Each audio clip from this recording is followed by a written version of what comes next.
and heartbreaking and infuriating. As a man too. And a man too, yeah. And yeah, there's gotta be a lot more men that get infuriated by that. But I think there are a lot more out there than we know. We just hear about the ones like Kit Kavanaugh. But the thing that really touched me the most was yesterday when they showed the videotape of the two women confronting Jeff Flake in the elevator. That should tell us that you can make a difference. We can. Those women, in my opinion, are the reason that he did what he did. Sure. And the fact that they were brave enough and strong enough to go and confront him and make sure that he understands that this is affecting real people, that says it all. And Sean's right. Going to the doors and talking to them, people, about what this means for everybody and what Sean and I would like to do to make a change, not only in the federal government, but here in the state, is really, really important. So we appreciate you guys. You have no idea how much we appreciate it, because we could not do this alone, obviously.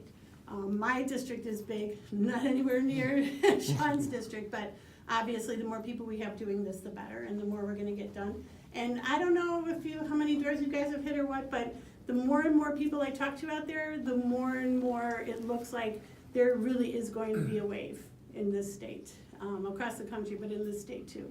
And I think that's because people are realizing that we can make a difference, that we need to make a difference, and that we can't sit on the sidelines anymore. So thank you so much for all the time you guys have put in and the time you're gonna put in for us today. We really appreciate it. And we're looking forward to celebrating with you guys on the 6th when we win. Yeah. So, thank you. Any questions that you guys have, things that are coming up in the doors that we can help you answer for? Other than our charm and good looks? We have very similar, obviously, stances on the issue. So if it's something that you're concerned about, you can always tell them that you're happy to take down their number and I can call. You know, I mean, I know a lot of you guys have primarily canvassed for Sean, but like I said, we have a lot of the same stances on issues, but yeah. Did Peter recently change his stance on global warming or science? Does he agree? Does he believe it now? He remains opposed to science. The only thing I've heard him say is, he said that he called it junk science, but what he really meant was we should be skeptical.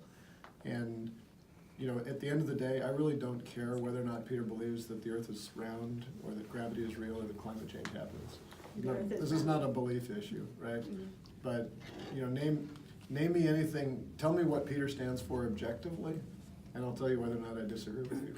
Okay. Right? When he voted against Hurricane Harvey aid because it was stapled to a debt bill, he didn't want to see the debt go up, and then he voted for $2 trillion of tax cuts and voted this week for another $3 trillion. Okay. What he says one day doesn't matter. Yeah. But he has been consistently opposed to climate change. He has been consistently, he said that Brett Kavanaugh is an exemplary, his word, candidate for the court. He hasn't walked back on that yet. He voted against the Violence Against Women Act. He hasn't walked back that other than to say that he didn't, which he did. So the stakes are high. I mean, Trump is a symptom of what Peter and his party have become. He's not the cause. Exactly. Any other questions, you guys? Thank you again. We really appreciate it. Thank you guys. Do we have field of news? There's a ton of things to be disgustingly angry at, and to use words that you're not allowed to use as politicians appropriately. But be inspired by all the positive energy and all the folks who are standing up to make a difference right now, because there's a lot more people here than there are sitting at home going, yeah, I love Brett Kavanaugh right now. So stay focused on love, stay focused on being positive, and we will win this thing. We'll get good people elected, and we'll be looking back at this time and saying this is a point when we proved that democracy worked. So thank you for being good capital and lowercase d Democrats. Thank you.